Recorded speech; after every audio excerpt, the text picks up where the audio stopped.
is more responsible for the Bills' loss in the AFC title game? The defense of Buffalo, which was not good at all, or Josh Allen? Now, I've seen a lot of pundits talk about the fact that it was the defense, that's who the fall guy is. And after all, Kansas City put up 38 points. How could you argue with that? Well, I'm going to argue with it because looking at this game objectively, and there's no one who's more fair than me. Looking at this game, listen, Josh Allen gets more blame for me than the defense. I've got the clocksmith, running shoes, and Compubox, and we will put all of these things together and see what we've got. Now, number one.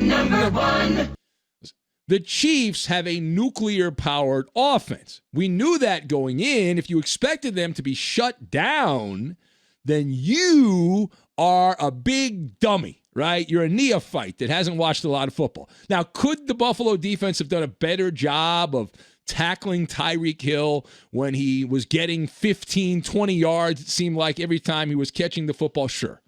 Could they have maybe put somebody to slow down Travis Kelce? Absolutely.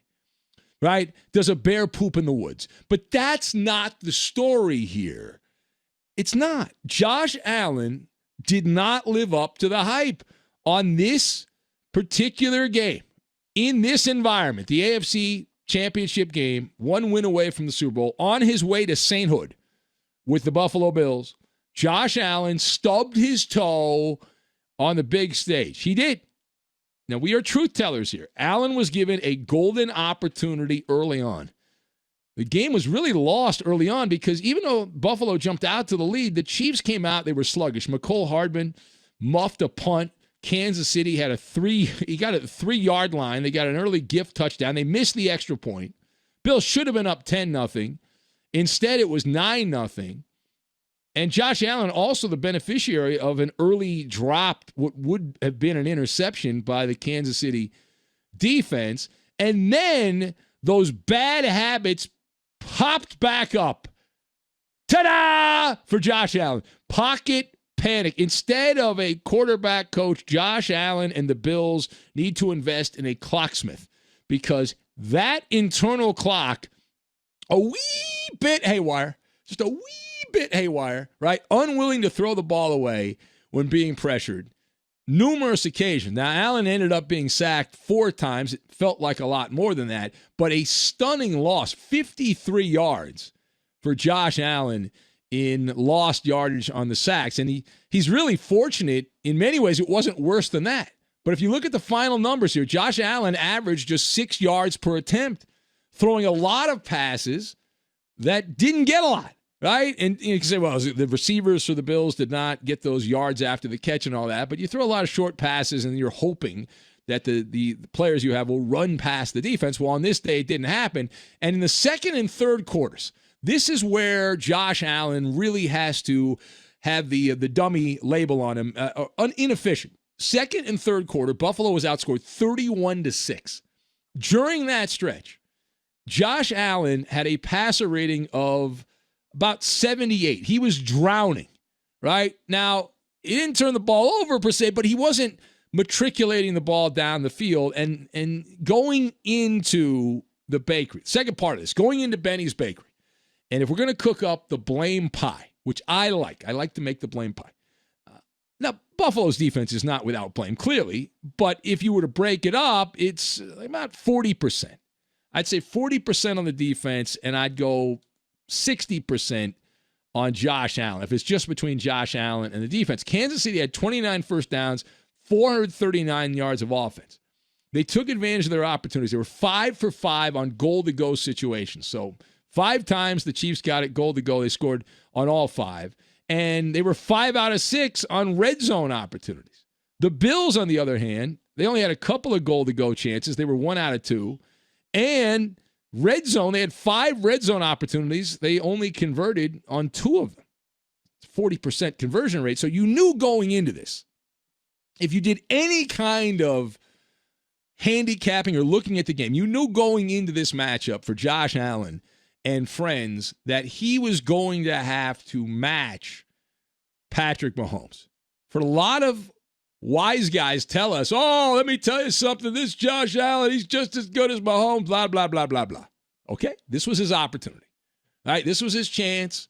You knew the Chiefs had the regal offense, and they can score in many, many different ways with a zillion playmakers and all that. But Josh Allen, at that level, many people said he was. Otherwise, if that didn't happen, the Bills were going to be disemboweled. And they got disemboweled, outscored 31-6 in the second and third quarters. So you got to bring your running shoes. He didn't bring his running shoes. This was a track meet. This was going to be a track meet. You knew your defense wasn't all that good if you're Buffalo. And it turns out that Josh Allen was not able to run the race. He got to the quarter pole, and that's it. He checked out. He tapped out of the race. The final numbers, they were Jared Goff-like as far as his ability to throw the ball. That is not a compliment. That is not a compliment, right? And quite frankly, he could have been much worse. There were at least 2, if not 3, interceptions. You play the coulda, shoulda, woulda, been intercepted. That he only ended up with the one interception, but it could have been a lot worse. Now, final point. In the late stages of the game, right, you then saw the breaking point. Josh Allen and several of the offensive linemen snapped. Snap, crackle, pop. It started, they realized they weren't going to win the game at a certain point, and they had the flop sweat going. And now they were trying to defend. The offensive linemen were trying to defend Josh Allen, emotions boiling over, and Josh Allen losing it. And he tossed the football into the head of the Kansas City defender because he took another bad sack, right? Lost 15 yards, whatever it was on that play. And then he was frustrated, so he then proceeded to throw the ball at the guy's head. And then 2 offensive linemen came over, which you're supposed to do. You teach your offensive linemen, you stand up for your quarterback. They came over, and then they tried to wallop the Chiefs' defensive player. And that was the moment that reminded you, Josh Allen, not quite the man yet. Not even the throwing of the football. The fact that he took the sack, he was rattled. He was rattled in that situation. So Cinderella's magic carriage turning back into the old pumpkin at midnight, and Josh Allen, who's already been canonized by the football media establishment, yet he is still the unfinished product. And for me, the jury is still out. Everyone's already saying this is going to be the matchup for years to come. I'll believe it when I see it, and I see no reason to think that Buffalo's going to be right back in the top of the AFC, going to the AFC Championship game, and we'll find out whether Josh Allen's a big game player, right? The Josh Allen loyalists are blaming the defense, as I said. They're blaming the coaching staff. It's this myopic approach, which I don't believe is helpful. Why? You're in denial, right? Think of this like a heavyweight fight.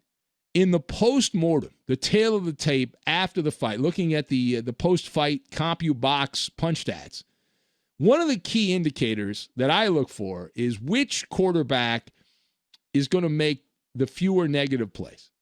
Because roughly 99% of the time, that team wins. It's a very simplistic way to handicap an NFL game.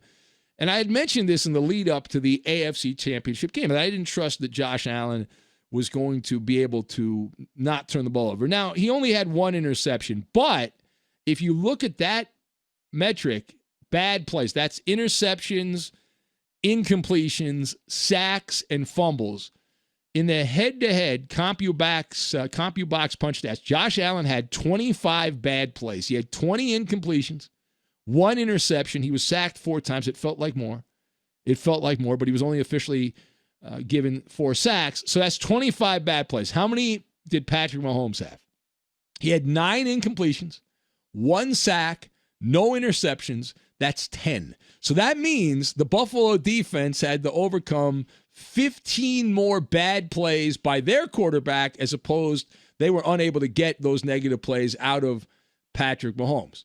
So Josh Allen's got to do better. The defense certainly can play better. We know that. But Josh Allen, if you're going to go against Patrick Mahomes, and it's not going to change next year. It's not like Buffalo's going to come out and have this top defense. And even when you have a top defense, the Rams had the number 1 defense in the NFL. They had all these records that they had accomplished this year. They went into Green Bay against the Aaron Rodgers Packers and got gobsmacked by the Packers. So it doesn't guarantee anything. right? It doesn't guarantee anything, even if you have the number one defense. But when you don't have a great defense, the star quarterback has to get her done. And Josh Allen didn't get her done. He did not. Right? The Chiefs were doing whatever they wanted in the second quarter in particular, but really the second and the third quarter. And these field goals, these little, enough with the field goals in these playoff games. My God, the Buffalo Bills obsessed with the field goal also.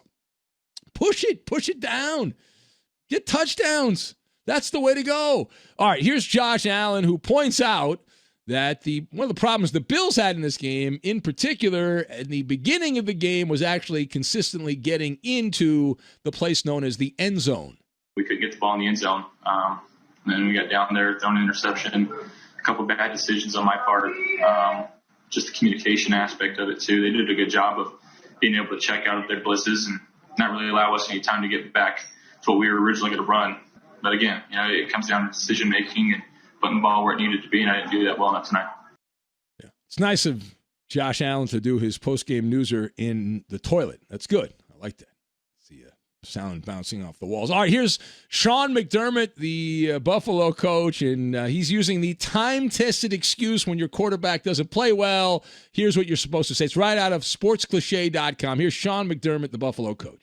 There was a couple of times where he extended the play a little bit, maybe too long, instead of throwing the ball away. Josh is a heck of a competitor, and so I love that about him. I think he'll continue to take more steps now being in this setting tonight, and that's why it's so critical we were in this setting.